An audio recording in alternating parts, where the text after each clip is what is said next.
You grab a bag of chips and realize it shrunk, yet costs 30% more.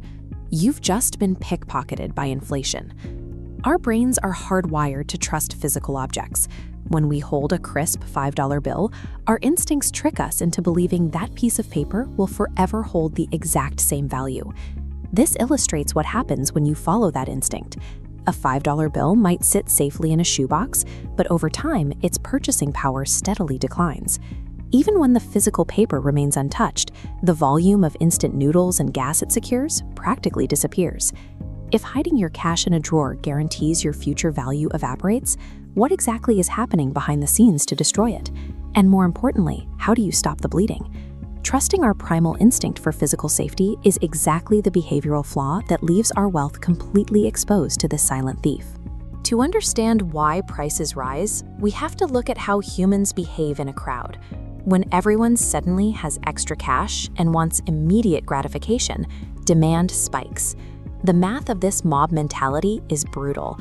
If 2,000 desperate shoppers are waving cash for only 1,000 available televisions, the store has zero incentive to keep the price at $500. They hike it to $800.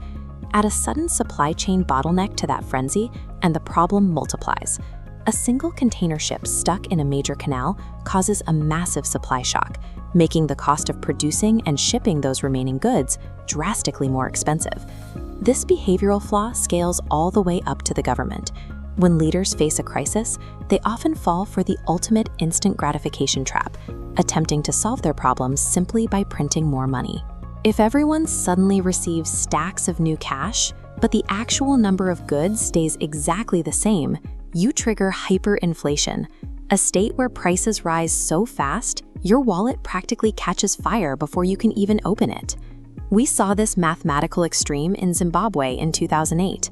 Their annual inflation rate hit 89.7 sextillion%. Behind those numbers is a devastating reality. Citizens were holding newly printed $100 trillion bills, yet they still couldn't afford to buy a simple lunch.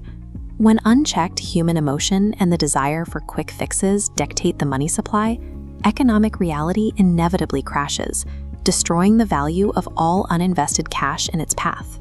To stop that psychological party from spinning out of control, central banks, like the Federal Reserve in the US, have to step in as an emotionless, strict parent. Their primary regulatory weapon against this chaos is raising interest rates. By making it painfully expensive to borrow capital, they directly target our ability to spend. Faced with expensive debt, people and businesses have less extra cash to blow on things like those new TVs. This effectively starves the instant gratification cycle. This forced systemic reduction in spending is painful, but it is the necessary medicine required to cool the entire economy off and bring prices back down to reality. But here is the catch. Even when central banks successfully stabilize the macroeconomy down to a predictable 2% inflation rate, that cash sitting untouched in your shoebox is still quietly dying. We often think of the stock market as risky because it goes up and down. The real danger is the mathematical certainty of watching your wealth slowly evaporate because you chose to do nothing at all. You have to remove human emotion from the equation entirely. You do that by trading your depreciating cash for productive assets like stocks, bonds, or real estate. Here is your ultimate defense: compound growth. Uninvested cash steadily loses purchasing power, while the exponentially curving line of compound asset growth aggressively overtakes it. Give that growth 30 years to work, and your money multiplies itself, outpacing inflation entirely. You can spend your life fighting an agonizing, losing battle against shrinking bags of chips, or you can enjoy the effortless satisfaction of letting automated systems multiply your wealth for you. Take a look at your budget and figure out how much you can automatically put to work in an investment account this week. Before you go, hit subscribe so you don't miss out on more ways to master your money, and drop a comment below with the most ridiculously overpriced thing you've noticed at the grocery store lately.